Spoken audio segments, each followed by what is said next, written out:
use proof by contradiction to show that square root 6 is irrational. Okay, so assume that square root 6 is rational, i.e. it can be written as a over b, where a and b are integers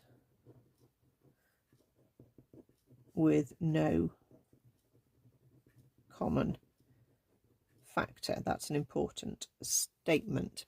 Basically, a over b is in its lowest terms. It's cancelled down as far as possible. Okay, we know all fractions can be cancelled down as far as possible. So if we're saying square root 6 is a over b, then that means 6 is a squared over b squared if we square both sides, and if we take the b squared up, we get 6b squared is a squared. So that means that a squared has a factor of 6, or is divisible by 6, okay, because it's 6 times something. But if a squared has a factor of 6, that also means that a has a factor of 6. That's just implied, okay. A squared can't divide by 6 without a dividing by 6.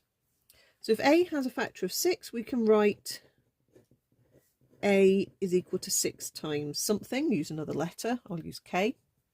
And if I sub that back in, that gives me 6b squared is 6k in a bracket squared. Square that side out and you get 6b squared is 36k squared. Divide by 6 and you get b squared is 6k squared.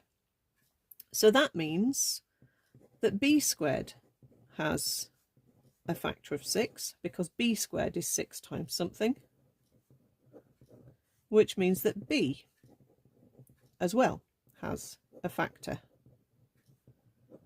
of 6. Now that's a contradiction,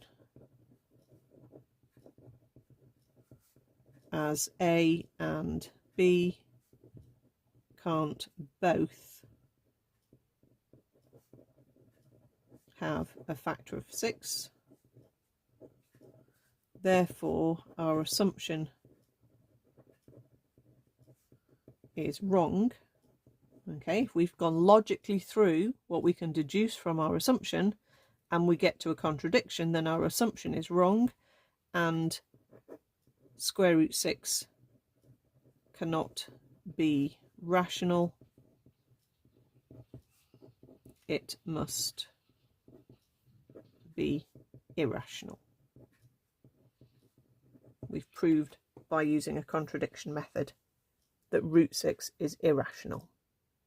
That whole process is exactly the same whichever square root it gives you to do. Okay, you should be able to make it work with any surd. And you can do the same sort of process for other roots. Okay, as long as you know how it works, generally you should be fine.